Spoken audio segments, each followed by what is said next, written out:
la protection de l'environnement consiste à étudier, à alerter, à sensibiliser à la protection de la nature ou à agir pour limiter ou éliminer en tout cas l'impact négatif des activités humaines sur l'environnement. Mesdames et messieurs, bonjour et bienvenue à ce programme écologique. Merci de nous suivre de partout où vous êtes. Aujourd'hui, nous vous apportons l'information sur les défenseurs de l'environnement. Qui sont-ils? Que font-ils? Qu'est-ce qu'ils encourent comme risque?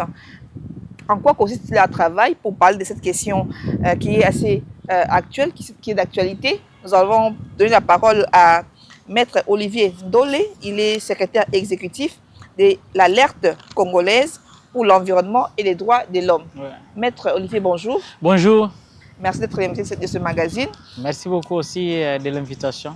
Merci, Maître. Alors, avant de démarrer, c'est quoi votre organisation congolaise pour l'environnement et les droits de l'homme? Oui, l'Alerte congolaise pour l'environnement et les droits de l'homme, c'est une organisation d'intérêt public qui travaille sur les questions d'intérêt public, qui est beaucoup plus focalisée sur certains aspects, notamment les deux grandes dimensions. Il s'agit de la dimension environnement et puis l'autre aspect est droits de l'homme. Mais il y a des axes spécifiques, c'est notamment la question de la gouvernance foncière, la question de justice climatique, la question de la protection légale des défenseurs des droits de l'environnement et des droits fonciers, la protection de la faune et flore sauvage et aussi l'aspect de l'accès universel aux énergies durables. Et l'autre aspect, c'est la question liée aux droits, au contentieux stratégique sur le climat. Voyez-vous ça? Ouais. Autant de branches que vous regroupez dans votre structure, donc. Ouais. Maître, aujourd'hui, nous parlons des défenseurs de l'environnement. Ouais. Qui est-ce qu'on appelle défenseurs de l'environnement et comment on les appelle? Je pense pour en parler et être beaucoup plus pratique, le défenseur de l'environnement n'est pas différent des défenseurs des droits de l'homme, mais le fait de sa spécificité et aussi la vulnérabilité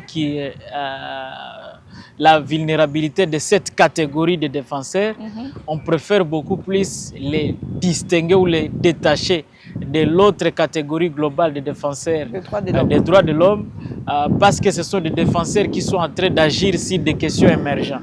C'est-à-dire, ça peut être un groupe d'individus ou un individu ou une association qui agit pour la sauvegarde de l'environnement, pour la sauvegarde de la nature. Et quand on parle de l'environnement, les gens ont toujours tendance de confondre l'environnement avec l'arbre.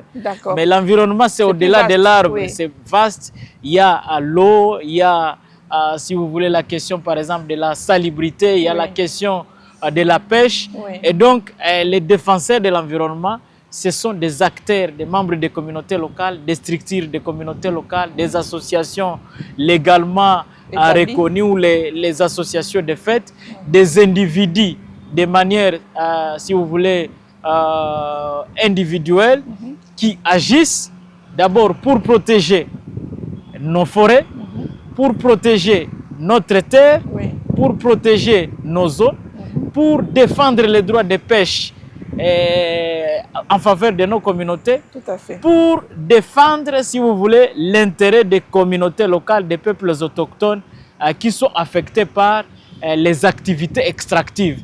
Donc voilà un peu la masse d'activités pour les défenseurs de l'environnement. Il en est de même, par exemple, les gens qui agissent en faveur de la faune et flore sauvage, comme vous, le fait que vous animez des émissions pour conserver, vous êtes une défenseuse de l'environnement. Voilà. Alors, Maître, ça c'est vraiment une façon de faire comprendre aux gens plus facilement qu'est-ce qu'on appelle une ou un défenseur de l'environnement. Ouais. Vous avez marqué la différenciation qu'on doit faire entre le défenseur de l'environnement et le défenseur des droits de l'homme. Ouais. Bien que ces derniers fassent le même travail que l'autre. Ouais. Mais dans les faits, dans les faits maintenant, qu'est-ce qu'un défenseur de l'environnement? À part moi qui parle de l'environnement, qu'est-ce qu'ils font dans les faits? Oui, les défenseurs de l'environnement, ce sont déjà, au prix de leur sang, au prix de leur liberté, se sont donnés, soit toute la vie, ou à un moment de la vie, pour défendre, si vous voulez, la nature. Ils se battent jour et nuit pour que nos forêts soient préservées. Ce sont des paysans, hein, des fois des paysans, des ouvriers qui se battent à main nue, pas avec des armes, conformément à la loi, qui revendiquent. Ça peut être par une désobéissance civile, parce que c'est reconnu légalement, à travers la liberté d'expression, la liberté de manifestation pacifique, la liberté de réunion, pour préserver la nature, pour préserver les forêts, pour préserver nos parcs nationaux, pour préserver les zones de nos lacs, pour lutter contre, si vous voulez, l'exploitation des énergies fossiles dans les champs des communautés locales, dans les aires protégées. Donc, dans les faits, ce sont ces activités quotidiennes qu'ils mènent. Mais aussi à cela, il y a des activités connexes, soit la mobilisation des communautés, la mobilisation des partenaires pour venir en aide les écosystèmes, venir en aide, si vous voulez, les communautés qui sont affectées à travers les activités soit extractives, des activités par exemple de pollution, des activités en termes de sauvegarde environnementale et sauvegarde sociale. Et donc toutes ces activités-là définissent et donnent une certaine qualification à quelqu'un qui agit pour protéger l'environnement de manière pacifique, dans le respect de la loi et beaucoup plus sans intérêt, beaucoup plus pécuniaire. Ou pécuniaire. Ou pécuniaire. Donc ça peut être même un économiste, mais qui donne une opinion économique pour la sauvegarde de l'environnement.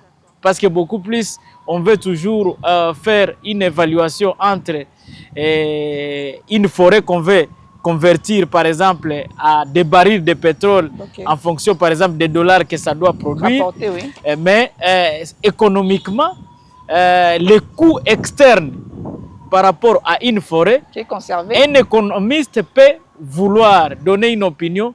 Comment est-ce que par exemple un arbre d'un avocatier, combien ça peut donner sur l'échelle de sa vie et comment ça peut garder l'économie du ménage, comment ça peut à la fois contribuer par exemple à l'éducation des enfants et aussi donner en quelque sorte la sauvegarde environnementale.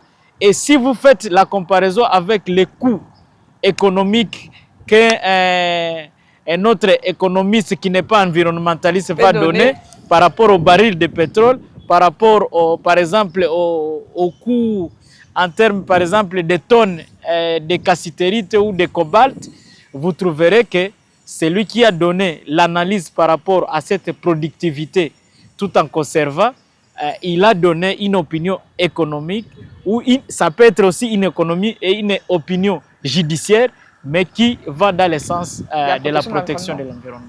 Alors, maître, j'imagine que ces personnes-là qui, au péril de leur vie souvent, défendent l'environnement, sont victimes de violences. Comment se fait-il que des personnes qui sont, entre guillemets, pacifistes, ou vraiment ils travaillent pour l'intérêt commun, deviennent-ils des cibles, deviennent-ils des victimes? Pourquoi surtout ils deviennent victimes? Ah oui, c'est malheureux et c'est malhonnête, et je dirais peut-être même c'est l'injustice mondiale qui existe, ou pour l'humanité, c'est-à-dire l'homme humain n'a jamais été juste et n'a jamais été reconnaissant par rapport à l'environnement, moins encore par rapport à cette terre. Vous trouverez que tous les gens qui font la dégradation de cette terre, ce sont les gens qui vivent sur cette terre. Et je pense que le fait que l'opinion ou les avis des défenseurs et militants de l'environnement, les défenseurs des droits fonciers, sont là pour essayer un peu de limiter les intérêts qu'ont les autres, je pense que c'est ça l'aîné, si vous voulez, du problème. Parce que les autres, c'est-à-dire les gens, les capitalistes sont là, ils estiment, ils évaluent l'environnement en termes de milliards, en termes de dollars, alors que les autres sont en train de voir l'environnement en termes de logement, l'habitation commune, où nous devons, donc la maison commune, où nous devons protéger, alors que les autres sont là pour exploiter. Et pour une consommation directe. Une consommation directe, détruire, s'il faut forêt, s'il faut s'enrichir, et puis le reste après. Donc voilà la première dimension. Et l'autre aspect, c'est, je pense que l'évolution, l'émergence, si vous voulez, d'une économie fondée sur la déforestation. Une déforestation sur les minéraux, une déforestation sur les hydrocarbures, mais aussi l'autre déforestation liée, si vous voulez, à d'autres activités extractives, et où les uns ont pour intérêt aller détruire ce qui est là pour avoir, c'est-à-dire cette économie du sous-sol sur le sol. Sur le sol, oui. Alors que les autres réfléchissent comment est-ce que créer une revanche sur les sols, sur le sous-sol. Donc pour ça, le fait que les autres font des appels pour stopper ces activités et les autres tirent profit, voilà, il faut des attaques contre ces personnes-là. Pourtant, malheureusement, ils ne font que ces activités-là au menu, à travers leurs stylos, à travers leurs microphones, à travers des petites lettres. Et de manière bénévole. De manière bénévole, ils ne sont pas payés, mais malheureusement, ceux qui estiment est toujours dans la légalité, parce que déjà les lois interdisent par exemple l'exploitation des minéraux dans une réserve, mais quelqu'un qui arrive dans la RFO et veut avoir de l'or là-bas, c'est lui qui va commencer à alerter. L'interdire, il sera pris à partir. Voilà, et puis les prix à payer, c'est la mort, l'assassinat, les arrestations, les menaces, voilà, et tout ce qui s'ensuit. Mais maître, est-ce que vous avez parlé tantôt de la légalité? Est-ce qu'aujourd'hui, la République démocratique du Congo est un pays où le défenseur, l'acte de défendre l'environnement est légitime et légal en RDC? C'est d'ailleurs une obligation. C'est une obligation quand vous lisez notre constitution. Déjà, il est prévu des articles clés qui obligent. Donc, tout Congolais a l'obligation. C'est ce que dit notre constitution. D'accord. Tout Congolais a l'obligation de défendre et protéger l'environnement. Du moment où c'est une obligation, ce n'est plus un choix. C'est-à-dire, c'est l'État qui t'oblige. Ne pas le faire, c'est ça l'erreur. Qui est illégale. Voilà. Donc, d'après vous, cette disposition, cet article de la Constitution fait de tous les Congolais les défenseurs de l'environnement. Exactement. Et quand vous allez dans la loi sur les principes fondamentaux portant protection de l'environnement, il y a d'autres dispositions beaucoup plus. Et qui, même quand vous allez au niveau, par exemple, de l'article 7, 8 et 9, pose déjà les principes par rapport à la participation, l'accès à l'information, la participation et consultation du public. C'est-à-dire, si l'environnement est considéré comme un bien commun, vous ne pouvez pas porter atteinte ou une modification ou aliéner cette ressource sans consulter. Et quand il faut consulter, c'est-à-dire vous avez l'obligation d'écouter même les voix dissidentes. C'est-à-dire, les voix opposées à votre... Voilà, si vous avez cette telle politique, voilà. Vous devez écouter et vous pouvez stopper. Parce que même quand vous allez toujours dans la Constitution, il est érigé en crime de haute trahison, le fait d'aliéner une partie ou toute une partie des biens ou des ressources nationales au préjudice des communautés ou au préjudice des communautés congolaises. Mais au regard de toutes ces dispositions de la loi, maître, pourquoi on assiste aujourd'hui à des villages qui sont délocalisés, à des communautés entières affectées par les actions, on va dire, les activités extractives. Je vois par exemple dans la province du Haut-Katanga où des entreprises minières ont été indexées pour avoir occasionné des préjudices sur les communautés. Comment ces personnes continuent à violer impunément la loi sans qu'ils ne soient inquiétés? Je pense qu'il y a cette dimension-là que je peux dire, les caractéristiques, comment quitter, si vous voulez, la dimension normative, juste écrire des normes pour protéger, pour aller à l'étape d'agir. C'est-à-dire l'État érige des normes, met en place des cadres légaux, mais on semble beaucoup plus à l'époque que c'était juste pour s'aligner à un ordre, à un standard international, juste pour faire des yeux doux à la communauté internationale. Mais dans la politique interne, il n'y a pas de mécanisme opérationnel pour mettre en œuvre ou pour rendre opérationnel toutes ces volontés législatives qui sont émises. Vous verrez que, par exemple, il y a déjà des potentats qui sont là, qui s'attaquent à des éco-gardes qui sont là juste pour faire respecter la loi. La loi, n'est-ce pas? Et ça, déjà les font, et puis on les laisse, et des fois même, ce sont ces mêmes criminels. Il y a des cas, il y a des parcs nationaux, par exemple le parc national de Virunga, il y a au niveau par exemple de Kisangani, où il y a des éco-gardes qui sont poursuivis, alors qu'ils étaient en train d'exercer leur mission d'appliquer la loi. Là, je crois que ça doit être les parcs de Lomami, je crois. Voilà, Lomami, voilà. La réserve d'Okapi, de Fona Okapi. Donc, ils sont poursuivis alors qu'ils étaient en train, poursuivis encore par notre justice. Alors que ce sont les criminels qui devraient être poursuivis. Donc, voilà pourquoi je demandais, maître, est-ce que dans ces pays, l'action de défendre l'environnement est-elle légitime dans ce pays est légal? Parce que s'il y a des dispositions légales qui sont établies, mais pourquoi ils ne sont pas appliquées? Est-ce que le Congolais lui-même, on s'est approprié justement? Est-ce que c'est légitime dans le pays que nous sommes de sécuriser, de protéger l'environnement? Oui, je pense que si on peut dire la légitimité est fondée sur la loi, donc c'est légitime. Mais s'il faut dire que la légitimité, c'est l'approbation de manière communautaire, bon, on peut dire oui et non, parce qu'il y a des acteurs au niveau des communautés, au niveau même des politiques qui sont d'accord, qui disent non, on ne peut pas protéger et laisser les gens affamés de faim, alors qu'il n'est pas à dire que si les gens conservés ne peuvent pas manger. Vous pouvez prendre l'exemple, par exemple, du Nord Kivu, où les gens, à travers le parc national de Virunga, ont accès 24 heures sur 24 heures à l'électricité. C'est-à-dire, on peut conserver nos forêts et en faire usage pour accéder à des services d'intérêt social. Notamment, par exemple, ça peut être l'accès à l'électricité, ça peut être l'accès à l'emploi, parce qu'avec l'électricité, vous créez l'emploi. Actuellement, il y a des emplois émergents, des emplois verts qui sont créés à travers la création de ces usines, les gens qui créent des usines, parce que vous ne pouvez pas créer une usine là où il n'y a pas l'électricité.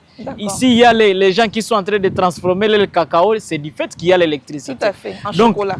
Donc, il y a, je crois, il faut réfléchir et réinventer, si vous voulez, les réflexions pour voir comment est-ce que si nous conservons, à travers cette conservation, nous pouvons créer d'autres alternatives, mais qui dépendent de cette conservation. Et je pense que c'est ça beaucoup plus l'appropriation qui devra se faire. Comment sensibiliser les communautés pour s'approprier les cadres légaux qui existent et reconnaître les droits qu'ils ont et leurs obligations par rapport à la protection de l'environnement. Savoir que c'est légitime d'engager par exemple des actions judiciaires, même contre la République, si la République ne respecte pas si vous voulez, ses propres lois. Cette République-là qui elle-même a voilà, la République a mis en place un cadre légal.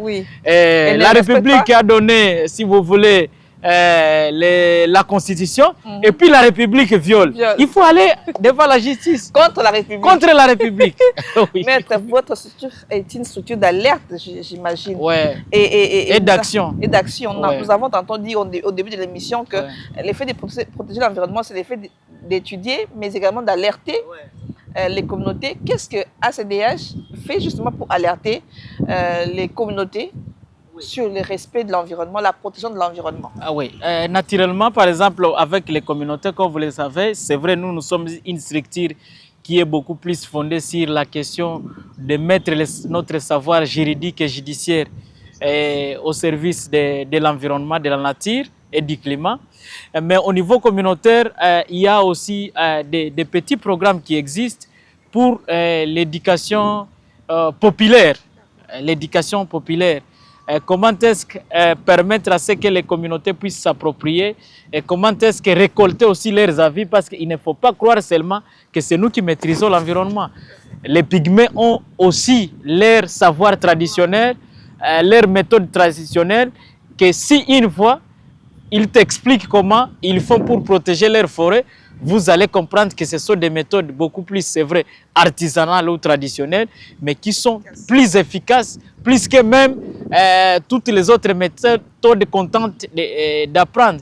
Et pour nous, on tente un peu d'avoir ces dialogues démocratiques, ces dialogues beaucoup plus, je dirais, d'égal à égal, pour discuter, si vous voulez, avec les communautés locales, apprendre d'eux, mais aussi les données, les cadres légaux qui soutiennent leurs idées et où ils peuvent faire référence. Et l'autre aspect, c'est l'offre judiciaire qu'on leur donne.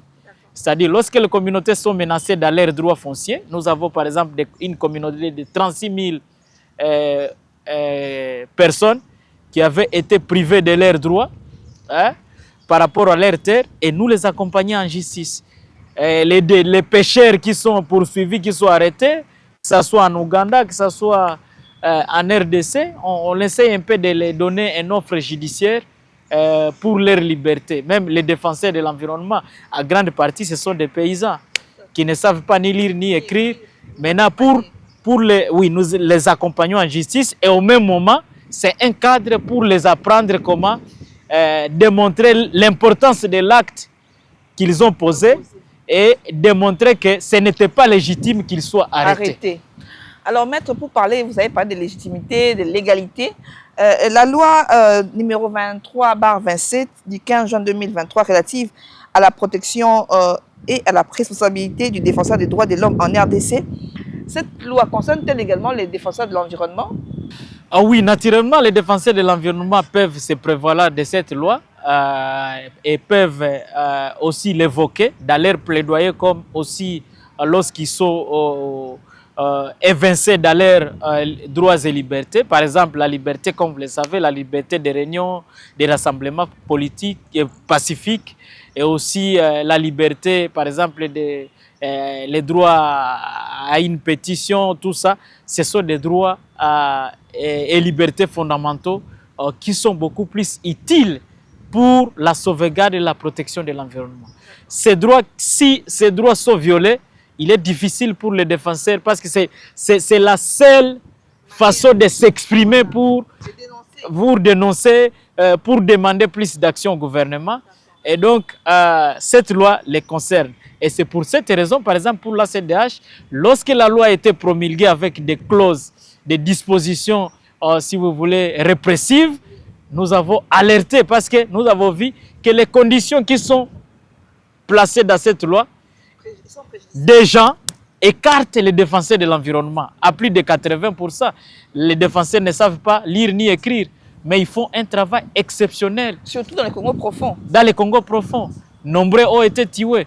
Vous n'allez pas me dire qu'il y a un défenseur de l'X qui est ici à Kinshasa, ou à Goma, ou à Bunia, ou à Kisangani, qui a donné l'information par rapport au massacre à Kishiche. Non. Vous n'allez pas me dire qu'il y a un défenseur qui a un PhD ou licence qui a donné l'information par rapport à ce qui s'est passé dans le Rubaya ou au niveau de Lualaba. Ce sont ces paysans-là, voilà, jour et nuit, qui sont dans les carrés miniers, qui alertent. Voilà, les Chinois ont fait ceci.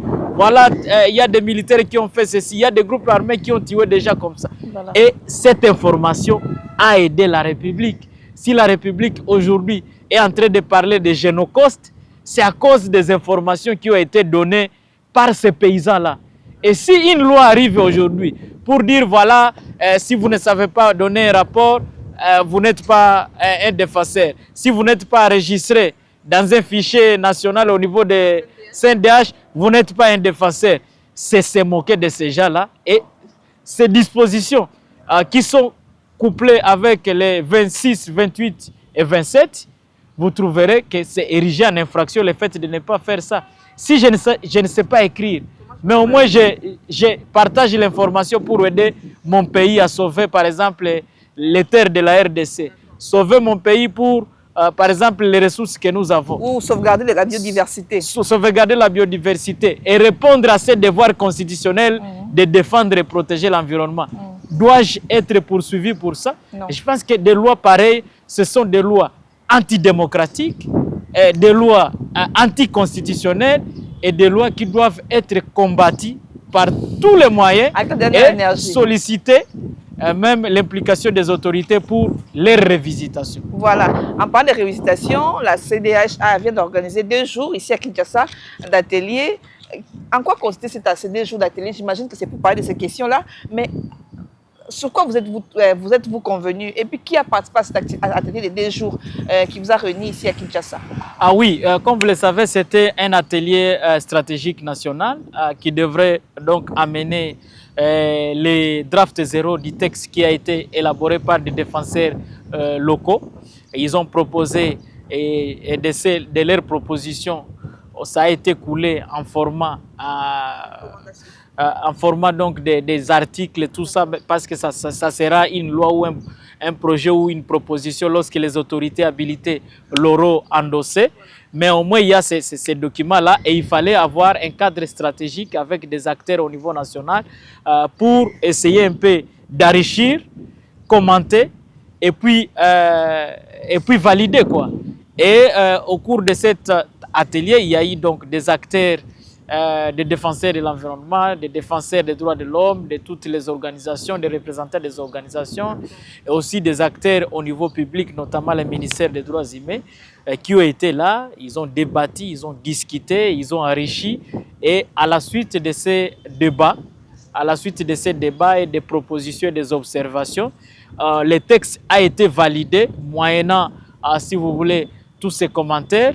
Et les textes existent. Ils ont défini d'autres étapes à suivre par rapport au plaidoyer, par rapport à d'autres activités à mener pour arriver donc à donner ces textes-là comme proposition auprès soit des députés, soit du ministère pour endosser et puis obtenir la révisitation de cette loi-là, où cette révisitation vise les articles, si vous voulez, qui pénalisent les défenseurs, parce qu'on ne peut pas... Les articles à problème, voilà, problème, c'est-à-dire les 26, 27 et 28 doivent être abrogés. Et puis les articles 7 et 11 doivent être redéfinis, parce que toutes ces conditions-là n'ont pas, si vous voulez, son droit d'être. Un pays solution avec des ressources énormes, d'ailleurs, a besoin plus de faire de tous ces citoyens des défenseurs de l'environnement. Parce que pour chaque kilomètre, il faut avoir quelqu'un qui surveille nos ressources. Oui. Alors si nous voulons encore diminuer ces gens-là, donc c'est-à-dire nous ne voulons pas faire de notre pays un pays solution, nous ne voulons pas que nous puissions avoir une transition qui soit juste par rapport à nous-mêmes. Et donc, c'est ce travail-là qui a été fait.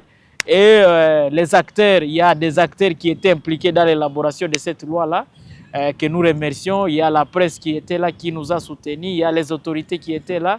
Et donc, c'est ce travail-là qui était en train d'être fait et qui s'est terminé quand même à bon escient.